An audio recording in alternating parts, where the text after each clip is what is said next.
നമസ്കാരം. തെത്സുഗോ കുറോയനഗിയുടെ ടോട്ടോ ചാൻ ജനാലക്കരികിലെ വികൃതിക്കുട്ടി എന്ന പുസ്തകത്തിൻ്റെ അടുത്ത അധ്യായങ്ങളിലേക്ക്.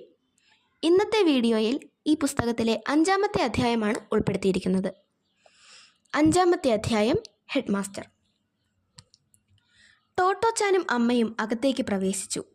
അവരെ കണ്ടിട്ടായിരിക്കണം മാസ്റ്റർ കസേരയിൽ നിന്ന് എഴുന്നേറ്റു.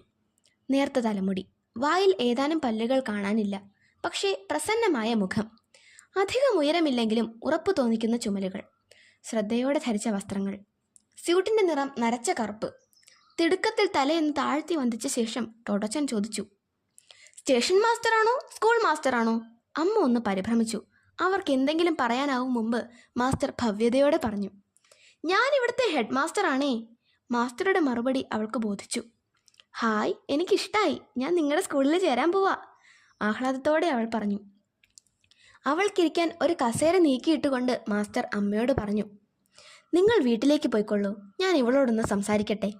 അത് കേട്ടപ്പോൾ കൊച്ചു ടോട്ടോ ഒന്ന് പരിഭ്രമിക്കാതിരുന്നില്ല.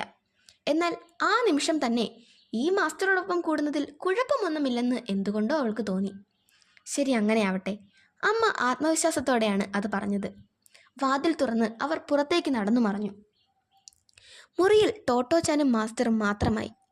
ഒരു കസേര വലിച്ചെടുപ്പിച്ച് അവൾക്ക് അഭിമുഖമായിരുന്ന് തെളിഞ്ഞ സ്വരത്തിൽ മാസ്റ്റർ പറഞ്ഞു, ടോട്ടോച്ചാൻ, നിന്റെ വിശേഷങ്ങളൊക്കെ ഒന്ന് കേൾക്കട്ടെ. തുടങ്ങിക്കോളൂ, നിനക്കിഷ്ടമുള്ള എന്ത് വേണമെങ്കിലും പറഞ്ഞോളൂ. എന്ത് വേണേലും പറയാമോ? അവൾക്ക് അതിശയം തോന്നി. മാസ്റ്റർ ചോദ്യങ്ങൾ ചോദിക്കുമെന്നായിരുന്നു അവളുടെ ധാരണ. എന്തും പറയാമെന്നറിഞ്ഞപ്പോൾ അവൾ സന്തോഷത്തോടെ ചിരിക്കാൻ തുടങ്ങി.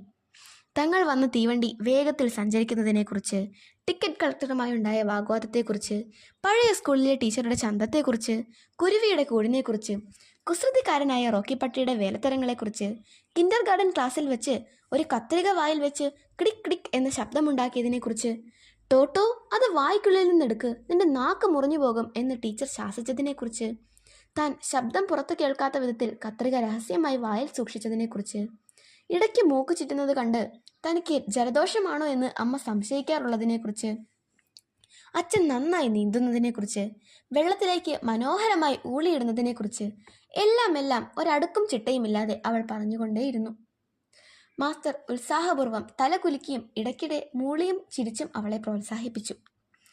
കൊച്ചു ടോട്ടോയ്ക്ക് ഇതിൽ പരം എന്തു വേണം? അവൾ പൂർവാധികം ഉന്മേഷത്തോടെ തുടർന്നു. ഓർമ്മയുള്ള സകലതും പറഞ്ഞു തീർന്നു.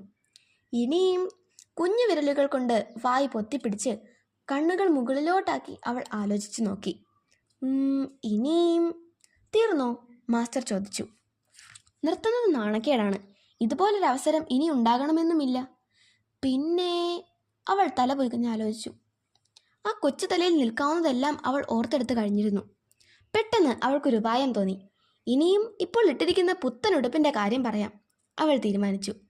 അവളുടെ ഉടുപ്പുകളൊക്കെ അമ്മ തന്നെ തയ്ക്കുകയാണ് പതിവ്. പക്ഷേ ഈ ഉടുപ്പ് അങ്ങനെയല്ല, കടയിൽ നിന്ന് വാങ്ങിയതാണ്. എന്നും സ്കൂൾ വിട്ടു വരുമ്പോൾ അവളുടെ വസ്ത്രങ്ങൾ അവിടെ ഇവിടെ കീറിയിട്ടുണ്ടാവും. ചിലപ്പോൾ അവ നെടുനീളത്തിലായിരിക്കും. കട്ടിയുള്ള കോട്ടൺ പാൻറ് പോലും തുണ്ടം തുണ്ടമായ സമയങ്ങളുണ്ട്. വെളിമ്പറമ്പുകളിലെ കമ്പിവേലികൾക്കിടയിലൂടെ നൂഴ്ന്നു കടക്കുക, ഏതെങ്കിലും വീട്ടുമുറ്റത്തിലെ പത്തലുകൾക്കിടയിലൂടെ പായുക തുടങ്ങിയ വീരകൃത്യങ്ങളുടെ ഫലമാണത്. അമ്മയ്ക്ക് അറിഞ്ഞുകൂടാത്ത ആ സാഹസങ്ങളൊക്കെ അവൾ മാസ്റ്റർക്ക് വിസ്തരിച്ച് പറഞ്ഞു കൊടുത്തു. രാവിലെ പുതിയ പള്ളിക്കൂടത്തിലേക്ക് പോരാൻ നേരം നോക്കുമ്പോഴുണ്ട് അമ്മ തുന്നിയ ചന്തമുള്ള ഉടുപ്പുകളെല്ലാം കീറിപ്പറിഞ്ഞിരിക്കുന്നു. ഒടുക്കം കടയിൽ നിന്ന് പുതിയ ഉടുപ്പ് വാങ്ങേണ്ടി വന്നു. എന്ത് നല്ല ഉടുപ്പ്! കമ്പിളി പോലുണ്ട്, നിറയെ വരകൾ, കറുപ്പ്, ചെമപ്പ്, ചാരം. നോക്ക്, ഈ കോളറിലെ നല്ല ചുവന്ന പൂക്കളുണ്ടല്ലോ, അത് അമ്മയ്ക്ക് പിടിച്ചില്ല അത്രേ. കോളർ നിവർത്തി കാണിച്ചുകൊണ്ട് അവൾ പറഞ്ഞു. അങ്ങനെ അതും കഴിഞ്ഞു. ഇനി എന്താ പറയുക? അവൾ ചുഴിഞ്ഞാലോചിച്ചു. ഒന്നും ബാക്കിയില്ല. അവൾക്ക് ദുഃഖം തോന്നി. അപ്പോഴേക്കും മാസ്റ്റർ എഴുന്നേറ്റ് അവളുടെ അടുക്കലേക്ക് വന്നു. പരുപരുത്ത കൈകൾ കൊണ്ട് അവളുടെ നെറ്റിയിൽ സ്പർശിച്ചു. എന്നിട്ട് പറഞ്ഞു, ടോട്ടോ, ഇനി മുതൽ നീ ഈ സ്കൂളിലെ കുട്ടിയാണ്. എന്താ? അതെ, ഈ വാക്കുകൾ തന്നെയാണ് അദ്ദേഹം പറഞ്ഞത്. ജീവിതത്തിൽ ആദ്യമായി ശരിക്കും തനിക്കിഷ്ടപ്പെട്ട ഒരു മനുഷ്യനെ കാണുന്നുവെന്ന് ആ നിമിഷത്തിൽ ടോട്ടോച്ചാന് തോന്നി. കൊച്ചു ടോട്ടോ ചിരച്ചുകൊണ്ടിരിക്കുന്നതിനിടയിൽ ഒരിക്കൽ പോലും മാസ്റ്റർ കോട്ടുവായിടുകയോ അശ്രദ്ധനായിരിക്കുകയോ ചെയ്തില്ല. അവൾ പറഞ്ഞ കാര്യങ്ങളിൽ അവൾക്കൊപ്പം താല്പര്യമുള്ള മാസ്റ്റർ. അവളുടെ കൊച്ചു ജീവിതത്തിൽ ഇതിൽ പരം എന്ത് സന്തോഷം തോന്നാൻ! അവളുടെ വിശേഷങ്ങൾ കേൾക്കാൻ മറ്റാരും ഇത്രയും മെനക്കെട്ടിട്ടില്ലല്ലോ. ടോട്ടോച്ചാൻ തനിക്ക് ഏറ്റവും ഇഷ്ടപ്പെട്ട ഒരു മനുഷ്യനെ കണ്ടുമുട്ടുകയായിരുന്നു. ഊണിന് നേരായല്ലോ. പോക്കറ്റിൽ നിന്ന് വാച്ചെടുത്ത് നോക്കിക്കൊണ്ട് മാസ്റ്റർ പറഞ്ഞു. സമയം നോക്കുന്നത് എങ്ങനെയെന്ന് കൊച്ചു ടോട്ടോ ഇനിയും പഠിച്ചിട്ടില്ല. എങ്കിലും നേരം ഒരുപാടായതുപോലെ അവൾക്ക് തോന്നി. 12 കഴിഞ്ഞിരുന്നു. ടോട്ടോച്ചനും അമ്മയും എത്തിയത് 8:30. നീണ്ട 4 മണിക്കൂർ. സമയം നോക്കാൻ അറിയാമായിരുന്നെങ്കിൽ മാസ്റ്ററോടുള്ള അവളുടെ അത്ഭുതാദരങ്ങളുടെ അളവ് ഇപ്പോഴത്തേതിലും എത്രയോ കൂടുതലായിരുന്നേനെ. ഇത്രയേറെ സമയം അവളുടെ കലമ്പൽ കേൾക്കാൻ ഇന്നോളം ആരും മെനക്കെട്ടിട്ടില്ല. ഒരു 7 വയസ്സുകാരിക്ക് ഇങ്ങനെ 4 മണിക്കൂർ നിർത്താതെ വിസ്തരിച്ചു കൊണ്ടിരിക്കാൻ എന്ത് വിശേഷമാണുള്ളതെന്നോർത്ത് അവളുടെ അമ്മ മിഴിച്ചു നിന്നു പോയിരിക്കണം. അമ്മയെക്കാളേറെ പഴയ ടീച്ചറും. സ്കൂളിൽ നിന്ന് പുറത്താക്കിയെന്നറിഞ്ഞാൽ പരിഭ്രമിക്കാത്തവരില്ല. ടോട്ടോച്ചൻ അറിഞ്ഞിരുന്നില്ല അവളെ പുറത്താക്കിയതാണെന്ന്. അറിഞ്ഞാൽ പോലും അവൾ അതിൽ വ്യാകുലപ്പെടാൻ വഴിയില്ല. കാരണം ചിരിച്ചും കളിച്ചും കുസൃതികൾ കാട്ടി കുത്തിമറിഞ്ഞു നടക്കുന്ന പരിസരബോധം തീരെ കുറഞ്ഞ ഒരു പെൺകുട്ടിയായിരുന്നു അവൾ. നിഷ്കളങ്കതയുടെ ഒരു പരിവേഷമുണ്ടായിരുന്നു അവൾക്ക്.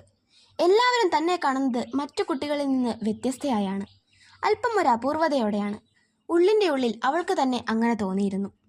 കൊബായാഷി മാസ്റ്ററുമായുള്ള സമാഗമം അവൾക്ക് ആശ്വാസമേകി. അവളെ സന്തോഷിപ്പിച്ചു. എല്ലാ കാലവും മാസ്റ്ററോടൊത്ത് കഴിയാനായെങ്കിൽ അവൾ ആഗ്രഹിച്ചു. ഭാഗ്യമെന്ന് പറയട്ടെ, ആ ആദ്യ ദിനത്തിൽ അവളെപ്പോലെ സൊസാക്കു കൊബായഷി എന്ന കൊബായഷി മാസ്റ്റർ തിരിച്ചും അതുതന്നെയാണ് ഇച്ഛിച്ചത്.